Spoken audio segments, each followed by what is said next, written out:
1 सितंबर 2025 तेंजिंग का वो आलीशान होटल जहां एससीओ समिट के लिए दुनिया भर के नेता जमा थे। बाहर का माहौल बिल्कुल शांत था, पर अंदर एक ऐसी आग सुलग रही थी जिसकी आंच सीधे हिंदुस्तान के दिल तक पहुंचने वाली थी। प्रधानमंत्री नरेंद्र मोदी अपने कमरे से निकलते हैं। उनकी सिक्योरिटी पूरी तरह से अलर्ट है। प्रोटोकॉल के हिसाब से उनकी बुलेट प्रूफ गाड़ी बिल्कुल तैयार खड़ी थी। पर तभी एक ऐसी घटना होती है जिसने दुनिया भर के इंटेलिजेंस एक्सपर्ट्स के होश उड़ा दिए। मोदी जी अपनी उस तयशुदा गाड़ी की तरफ बढ़ते जरूर हैं, लेकिन अचानक उनका रास्ता बदल दिया जाता है। उनके इर्द गिर्द रूसी खुफिया एजेंसी के ऑफिसर्स एक मजबूत घेरा बना लेते हैं और अगले ही पल प्रधानमंत्री मोदी अपनी गाड़ी को छोड़कर रूस के राष्ट्रपति व्लादिमीर पुतिन की अल्ट्रा हाई सिक्योरिटी लिमोजीन में बैठ जाते हैं।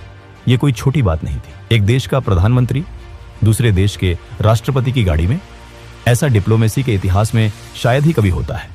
लेकिन इस गाड़ी के दरवाजे बंद होते ही जो शुरू हुआ वो किसी हॉलीवुड थ्रिलर से कम नहीं था। दोनों नेता उस बंद लिमोजीन में पूरे 10 मिनट तक बैठे रहे। गाड़ी अपनी जगह से 1 इंच नहीं हिली। आखिरकार गाड़ी आगे बढ़ती है। इंटरनेट पर तस्वीरें आग की तरह फैलने लगती हैं। दुनिया भर के मीडिया चैनल्स चिल्लाने लगते हैं कि देखिए मोदी और पुतिन की दोस्ती कितनी गहरी है। दोनों एक ही गाड़ी में जा रहे हैं। पर दोस्तों, सच्चाई कुछ और ही थी। ये दोस्ती का दिखावा नहीं, बल्कि मौत के चक्रव्यूह से बच निकलने की एक आखिरी कोशिश थी। जब ये गाड़ी वेन्यू पर पहुंचती है तो एक और ऐसी घटना होती है जो आमतौर पर बिल्कुल असंभव है। वेन्यू पर पहुंचने के बाद ना मोदी गाड़ी से बाहर आते हैं ना पुतिन। पूरे 45 मिनट तक दुनिया के 2 सबसे ताकतवर नेता उस बंद गाड़ी में बैठे रहते हैं। उस बंद गाड़ी के अंदर फोन पर एक एनक्रिप्टेड लाइन जुड़ती है। दूसरी तरफ थे भारत के national security adviser Ajit Doval.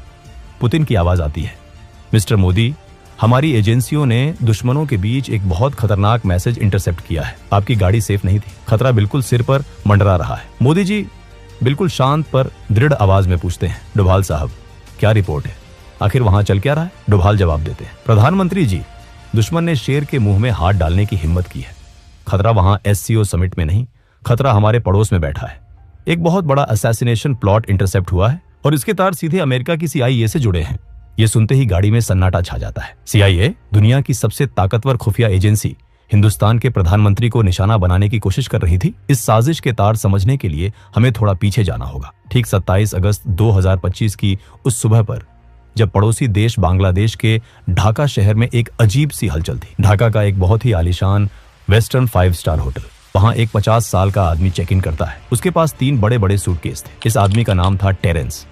दिखने में वो एक आम अमेरिकन बिजनेसमैन लग रहा था। उसने होटल स्टाफ को यही बताया था कि वो एक बिजनेस ट्रिप पर आया है। पर सच तो ये था कि टेरेंस कोई बिजनेसमैन नहीं, बल्कि अमेरिकन खुफिया एजेंसी सीआईए का एक बहुत ही खतरनाक